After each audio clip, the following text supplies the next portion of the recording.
8월 4일 새벽 예배 다 같이 사도신경 하심으로 하나님께 올려드리겠습니다. 전능하사 천지를 만드신 하나님 아버지를 내가 믿사오며 그 외아들 우리 주 예수 그리스도를 믿사오니 이는 성령으로 잉태하사 동정녀 마리아에게 나시고 본디오 빌라도에게 고난을 받으사 십자가에 못 박혀 죽으시고 장사한 지 사흘 만에 죽은 자 가운데서 다시 살아나시며 하늘에 오르사 전능하신 하나님 우편에 앉아 계시다가 저리로서 산자와 죽은 자를 심판하러 오시리라. 성령을 믿사오며 거룩한 공회와 성도가 서로 교통하는 것과 죄를 사하여 주시는 것과 몸이 다시 사는 것과 영원히 사는 것을 믿사옵나이다. 아멘. 찬송가 520장 하나님께 찬양 드리겠습니다. 듣는 사람마다 복음 전하여 복스러운 소식 들어버치세. 모든 사람에게 전할 소식은 어느 누구나 오라. 어느 누구나 주께 나오라. 어서 와서 주의 말씀 들으라. 하늘 아버지가 오라 하시니 어느 누구나 오라. 오는 사람들은 지체 말고서 문 열었을 때에 들어오시오. 생명길은 오직 구주 예수니 어느 누구나 오라. 어느 누구나 주께 나오라. 어서 와서 주의 말씀 들으라. 하늘 아버지가 오라 하시니 어느 누구나 오라. 언약하신 대로 이룰 것이니 누구든지 언약 받을 수 있네. 받는 사람에게 생명이로다. 어느 누구나 오라.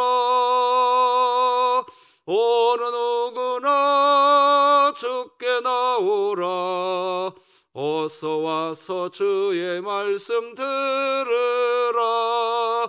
하늘 아버지가 오라 하시니 어느 누구나 오라. 오늘 우리에게 주신 하나님의 말씀은 구약 성경 이사야 56장 1절에서 8절까지 말씀입니다. 하나님의 말씀입니다. 여호와께서 이와 같이 말씀하시기를 너희는 정의를 지키며 의를 행하라. 이는 나의 구원이 가까이 왔고 나의 공의가 나타날 것임이라 하셨도다. 안식일을 지켜 더럽히지 아니하며 그의 손을 금하여 모든 악을 행하지 아니하여야 하나니 이와 같이 하는 사람, 이와 같이 굳게 잡는 사람은 복이 있느니라. 여호와께 연합한 이방인은 말하기를 여호와께서 나를 그의 백성 중에서 반드시 갈라내시리라 하지 말며 고자도 말하기를 나는 마른 나무라 하지 말라. 여호와께서 이와 같이 말씀하시기를 나의 안식일을 지키며 내가 기뻐하는 일을 선택하며 나의 언약을 굳게 잡는 고자들에게는 내가 내 집에서 내 성 안에서 아들이나 딸보다 나의 기념물과 이름을 그들에게 주며 영원한 이름을 주어 끊어지지 아니하게 할 것이며 또 여호와와 연합하여 그를 섬기며 여호와의 이름을 사랑하며 그의 종이 되며 안식일을 지켜 더럽히지 아니하며 나의 언약을 굳게 지키는 이방인마다 내가 곧 그들을 나의 성산으로 인도하여 기도하는 내 집에서 그들을 기쁘게 할 것이며 그들의 번제와 희생을 나의 제단에서 기꺼이 받게 되리니 이는 내 집은 만민이 기도하는 집이라 일컬음이 될 것임이라. 이스라엘의 쫓겨난 자를 모으시는 주 여호와가 말하노니 내가 이미 모은 백성 외에 또 모아 그에게 속하게 하리라 하셨느니라. 아멘. 자, 우리 다 같이 한번 외치십시다. 하나님의 말씀이 나를 신방하게 하라. 이 또한 지나가리라. 아멘. 자, 여전히 우리가 암송하는 말씀 같이 시작합니다. 읽습니다. 시작. 내가 그리스도와 함께 십자가에 못 박혔나니 그런즉 이제는 내가 사는 것이 아니요 오직 내 안에 그리스도께서 사시는 것이라. 이제 내가 육체 가운데 사는 것은 나를 사랑하사 나를 위하여 자기 자신을 버리신 하나님의 아들을 믿는 믿음 안에서 사는 것이라. 아멘. 변함없이 3분간의 기도 사역을 통한 하나님과의 호흡이 있기를 축복합니다. 오늘은 만민이 기도하는 집, 이런 제목으로 하나님 말씀 나누겠습니다. 질문을 하나 먼저 하겠습니다. 여러분은 하나님을 믿지 않는 분들을 보실 때 안타까운 마음이 있으신가요? 네, 안타까운 마음이 있다고 대답하신 분들, 그런 분들에게 다시 한번 묻겠습니다. 하나님을 믿지 않는 분들을 보실 때 안타까운 마음이 드는 이유가 무엇인가요? 여러분, 이 질문에 어떤 분은 죽은 후에 지옥에 가기 때문이라고 대답을 하십니다. 예, 옳으신 대답입니다. 안타까운 일이죠. 죽은 후에 지옥에 가기 때문에 하나님을 믿지 않는 분들을 보면 우리는 안타까운 마음이 듭니다. 자, 그러면 하나님을 믿지 않는 사람들을 볼 때 그리스도인의 마음에 죽은 후에 지옥에 가는 이유, 그것뿐이라면 하나님을 믿지 않는 사람들은 우리들에게 이렇게 대답할 겁니다. 죽기 전에 예수 믿으면 될 거 아니냐? 죽기 전에 예수 믿으면 되지요. 그렇게 말입니다. 여러분, 사람이 이 세상을 살아가는 동안 하나님을 믿지 않으면 무엇이 안타까운 일이 될까요? 먼저 이야기한 것처럼 지옥에 가기 때문이죠. 그게 우선이죠. 자, 그러나 무엇이 안타까운 일일까요? 사람이 이 세상을 살면서요, 하나님을 믿지 않는 것 때문에 안타까운 것은 뭐냐? 하나님을 믿지 않으면 인간관계의 본질적인 회복이 없기 때문입니다. 그래서 하나님을 믿는 믿음이 없이 어떤 사람 관계, 그러니까 인간관계죠.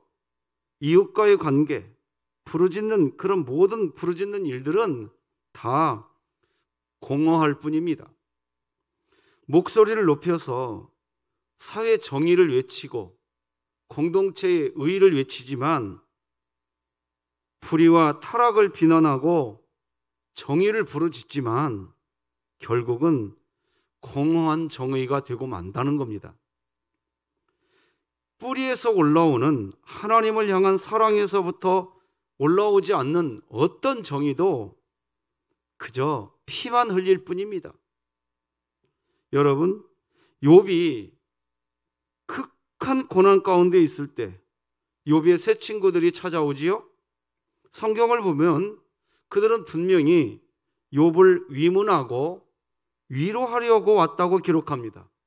욥기서 2장 11절 보니까 그때의 욥의 친구 세 사람이 이 모든 재앙이 그에게 내렸다함을 듣고 각각 자기 지역에서부터 이르렀으니 곧 대만 사람 엘리바스와 수아 사람 빌닷과 나아마 사람 소발이라. 그들이 욥을 위문하고 위로하려 하여 서로 약속하고 오더니, 이렇게 되어 있습니다. 자, 그런데 욥을 위문하고 위로하려고 그러려고 욥을 찾아온 이 친구들, 그들이 욥에게 뭔가 이야기하기를 이제 시작하는데 그 이야기가 시작되는 내용이 욥기서 4장에서부터 시작됩니다. 자, 그런데 욥을 찾아온 욥의 친구 엘리바스가 욥에게 뭐라고 이야기를 하느냐? 세번역 성경으로 읽어드려 보겠습니다. 잘 생각해 보아라.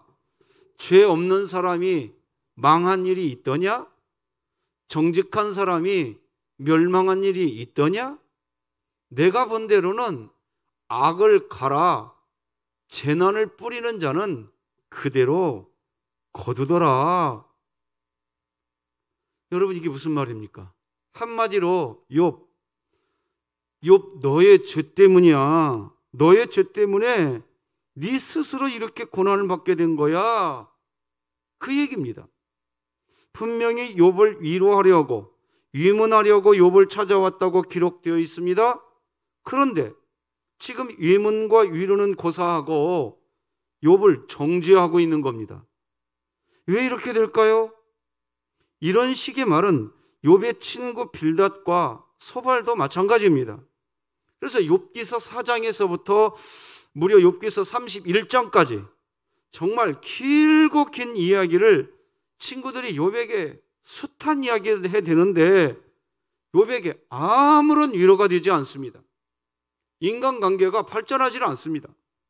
오죽하면 욥과 친구들의 이야기를 옆에서 듣고 있던 엘리후라고 하는 젊은 사람이 어떤 반응을 하는지 욥기서 32장 4, 5절은 이렇게 기록합니다. 엘리후는 그들의 나이가 자기보다 여러 해 위임으로 욥에게 말하기를 참고 있다가 세 사람의 입에 대답이 없음을 보고 화를 냈다, 이렇게 기록하고 있습니다.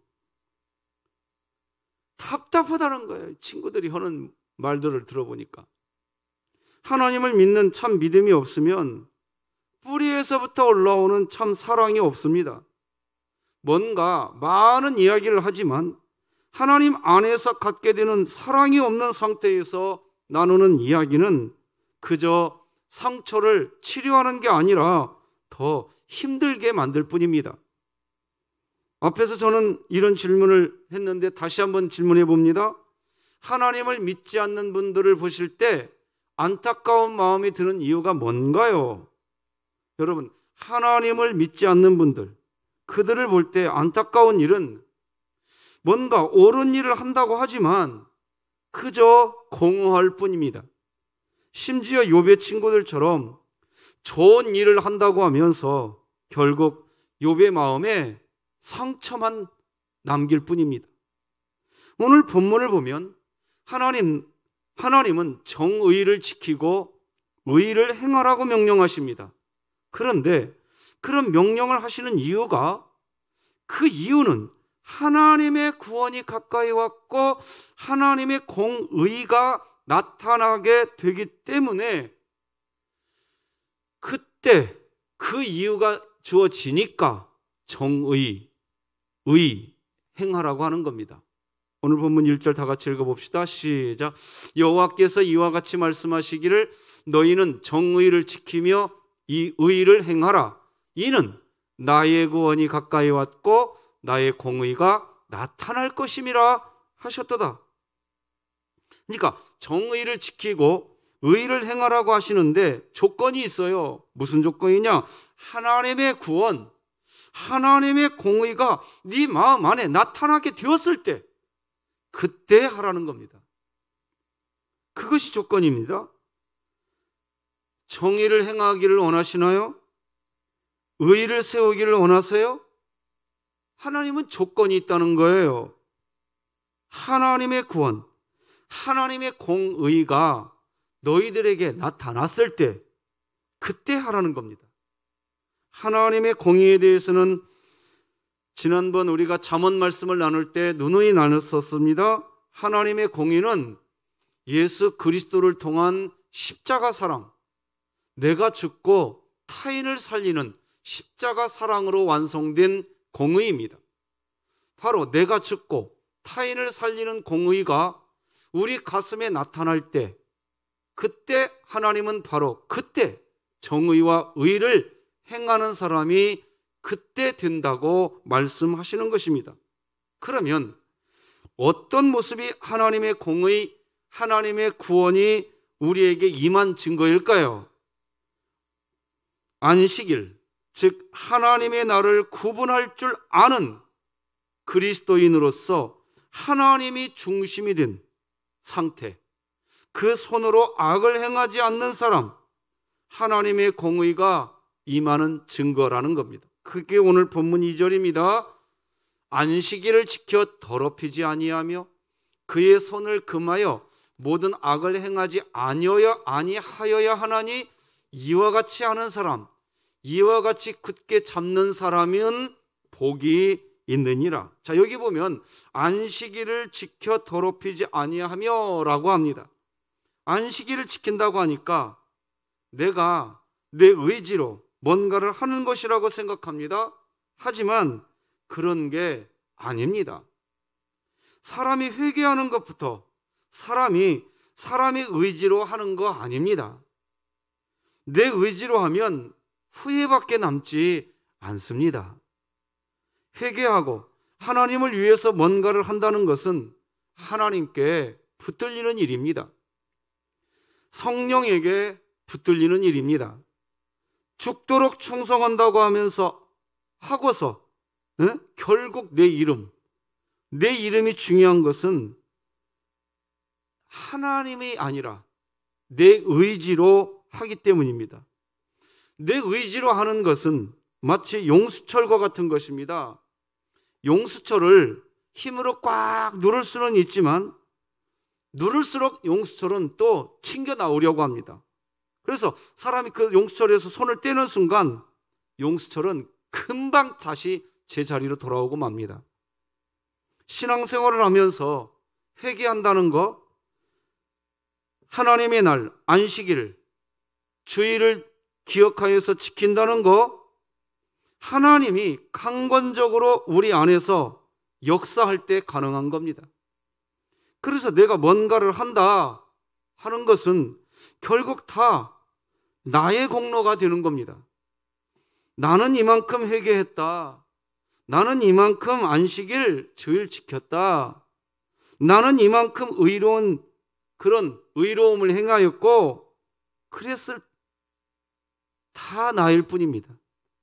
하나님의 구원, 하나님의 공의가 나타나서 지키는 안식일, 하나님의 공의가 나타나서 지키는 주일, 그것은 전적으로 하나님 앞에 항복하는 겁니다. 하나님이 나를 만지소서, 하나님이 나를 가지소서, 내 인생을 가지소서 라고 하는 겁니다. 이것이 하나님의 구원, 하나님의 공의가 온전하게 우리 그리스도인에게 나타난 증거입니다.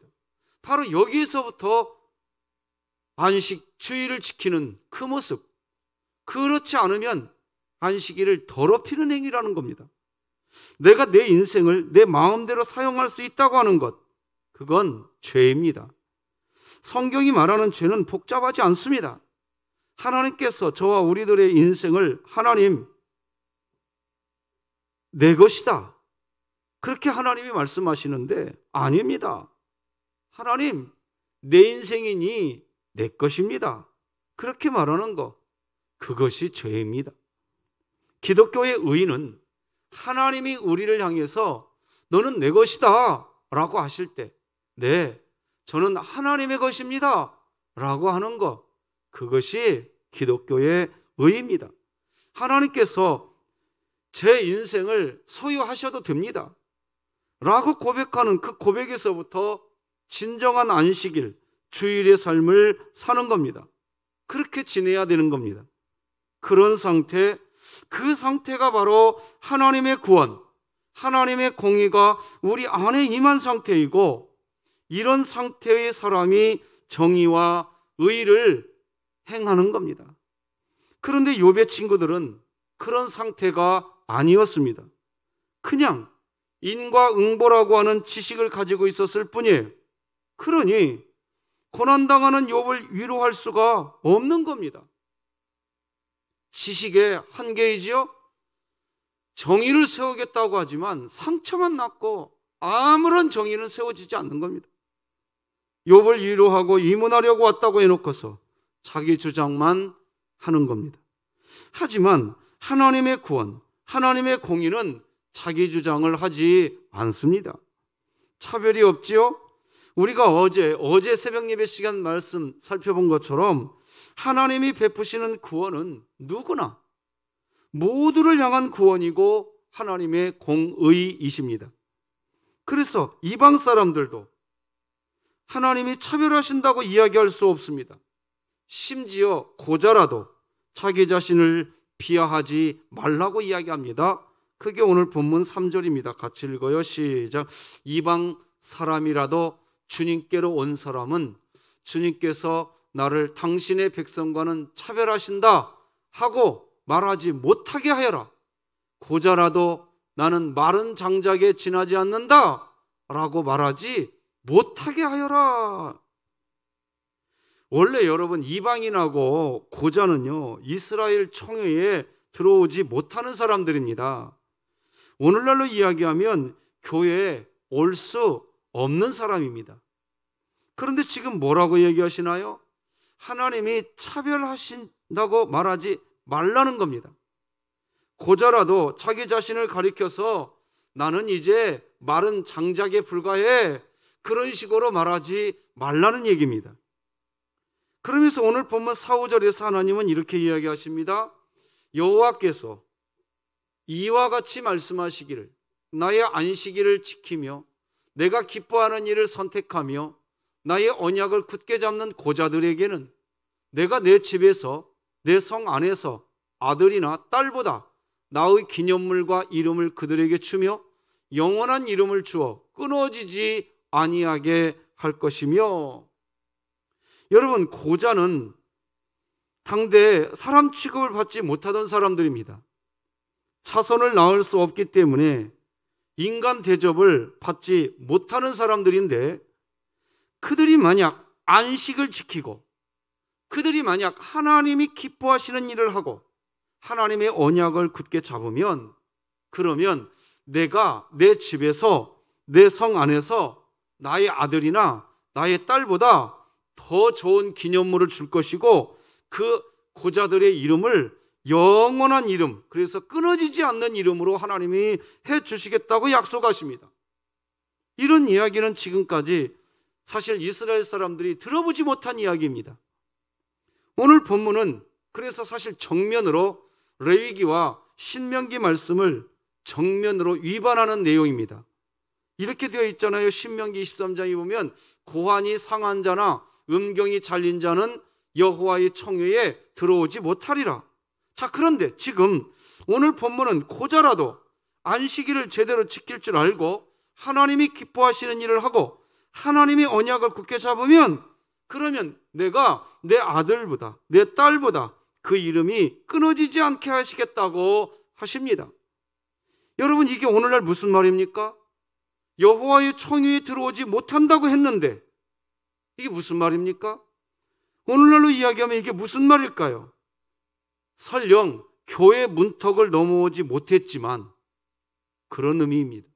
설령 교회 문턱을 넘어오지 못했지만 진정한 안식일을 지키고 하나님이 기뻐하는 삶을 살아가면 그 이름을 영원히 기억하시겠다는 겁니다.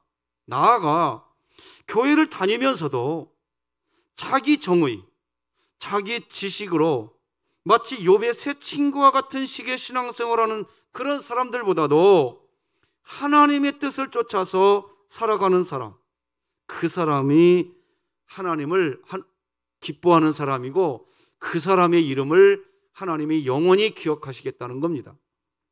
그런 하나님의 뜻은 오늘 보면 6, 7절에서도 계속 이어집니다. 또 여호와와 연합하여 그를 섬기며 여호와의 이름을 사랑하며 그의 종이 되며 안식일을 지켜 더럽히지 아니하며 나의 언약을 굳게 지키는 이방인마다 내가 곧 그들을 나의 성산으로 인도하여 기도하는 내 집에서 그들을 기쁘게 할 것이며 그들의 번제와 희생을 나의 제단에서 기꺼이 받게 되리니 이는 내 집은 만민이 기도하는 집이라 일컬음이 될 것임이니라. 만민이 기도할 수 있다는 거예요. 누구든지 올 수 있다는 거죠. 내 집은 만민이 기도하는 집이라고 하십니다. 사실 예수님께서도요, 이 땅에 오셨을 때에 성전 청결 작업을 하시면서 내 집은 만민이 기도하는 집인데 왜 강도의 소굴로 만들었느냐 하면서 예수님이 꾸중하십니다. 교회 안에서 어떤 일이 일어납니까? 어떤 사람은 뇌물을 주고받고 있고, 어떤 사람은 자신을 위해서 편가르기 하고 있고, 어떤 사람은 자기가 정의를 세우겠다고 머리에 띠를 두르고, 결국에는 자기 뜻, 자기 말대로 되지 않는다고 주장하고, 그것 아니라는 겁니다. 내 집은 만민이 기도할 수 있는 곳이 되어야 된다는 겁니다. 고자라도 이방인이라도 기도할 수 있는 곳이라는 것입니다. 너는 이러니 안 돼, 너는 저러니 안 돼, 그런 이야기 하는 것이 아니라는 겁니다. 만민이 기도하는 집이란 어떤 집입니까?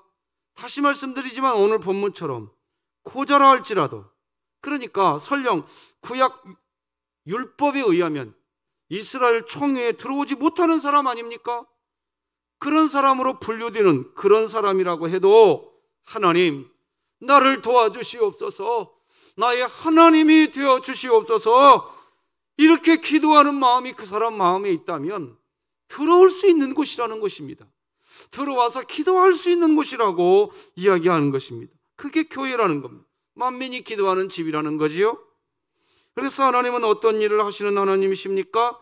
사람들이 너는 이런 이유, 너는 저런 이유, 갖가지 이유를 들면서 사람들이 다 쫓아냈던 사람들이 쫓아내버렸던 그 사람들을 하나님이 다시 불러서 모으신다는 거예요. 그게 오늘 본문 8절입니다. 같이 읽어볼까요? 시작. 이스라엘의 쫓겨난 자를 모으시는 주 여호와가 말하노니 내가 이미 모은 백성 외에 또 모아 그에게 속하게 하리라 하셨느니라. 아멘. 말씀 맺겠습니다. 하나님을 믿지 않는 분들을 보실 때 안타까운 마음이 드는 이유가 무엇인가요? 하나님을 믿지 않으면 인간관계의 본질적인 회복이 없기 때문입니다. 하나님을 믿지 않는 분들, 그들을 볼 때 안타까운 일은 뭔가 옳은 일을 한다고 하지만 그저 공허할 뿐입니다. 심지어 욥의 친구들처럼 좋은 일을 한다고 하면서 결국 욥의 마음에 상처만 줄 뿐입니다. 하나님의 공의는 예수 그리스도를 통한 십자가 사랑, 내가 죽고 타인을 살리는 십자가 사랑으로 완성된 공의입니다. 바로 내가 죽고 타인을 살리는 공의가 우리 가슴에 나타날 때, 그때 하나님은 바로 그때 정의와 의를 행하는 사람이 될 수 있다고, 된다고 말씀하시는 것입니다. 그런데 하나님의 이러한 공의는 이방인과 고자와 같은 사람들을 통해서도 나타나게 된다고 하십니다. 그래서 하나님의 공의는 교회를, 내 집은 만민이 기도하는 집으로 만드는 공의입니다. 이방인이라고 해도 고자라고 해도 누구든지 와서 하나님, 제가 여기에 왔습니다, 나의 하나님 은혜를 베풀어 주시옵소서 라고 언제든지 부르짖을 수 있는 곳, 그곳이 바로 교회라는 겁니다. 기도하시겠습니다. 하나님 아버지, 감사합니다. 하나님을 믿지 않는 일은 참으로 안타까운 일입니다. 하나님을 믿지 않으면 본질적인 인간관계의 회복이 일어나지 않습니다. 그저 몇 가지 지식 가지고 욥을 위로하겠다고 하고, 그리고 먼 곳에서 친구들이 찾아왔지만 위로하기는커녕 오히려 욥의 마음을 더 상처나게 만들어버린 친구들, 우리가 신앙생활을 혹이라도 그렇게 하지 않게 하여 주시옵소서. 옳은 일, 좋은 일 하겠다고 하면서 상처 주고, 정의를 세우겠다고 하면서 더 아프게 하고, 그건 아무것도 아니라는 거예요. 하나님은 오늘 우리에게 말씀하십니다. 너희들이 정의와 의를 행하려거든 나의 구원, 나의 공의가 너희에게 나타났을 때 그때 하라고 하시는 주님의 음성을 듣습니다. 그래야, 그렇게 해야 하나님의 교회는 만민이 기도하는 집이 될 줄 믿습니다.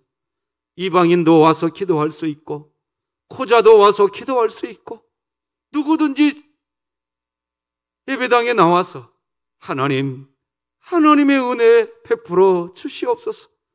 그렇게 기도할 수 있는 마음이 있는 사람이라고 한다면 누구든지 오너라. 만민이 다 와라. 내 집은 만민이 기도하는 집이라. 그렇게 말씀하여 주시니 감사합니다. 하나님, 우리가 그렇게 하나님을 향하여 두 손 들고 기도하는 저희들의 인생 되게 하여 주시옵소서. 예수님의 이름으로 기도드립니다. 아멘. 하늘에 계신 우리 아버지여, 이름이 거룩히 여김을 받으시오며 나라가 임하시오며 뜻이 하늘에서 이루어진 것 같이 땅에서도 이루어지이다. 오늘 우리에게 일용할 양식을 주시옵고 우리가 우리에게 죄 지은 자를 사하여 준 것 같이 우리 죄를 사하여 주시옵고 우리를 시험에 들게 하지 마시옵고 다만 악에서 구하시옵소서. 나라와 권세와 영광이 아버지께 영원히 있사옵나이다. 아멘.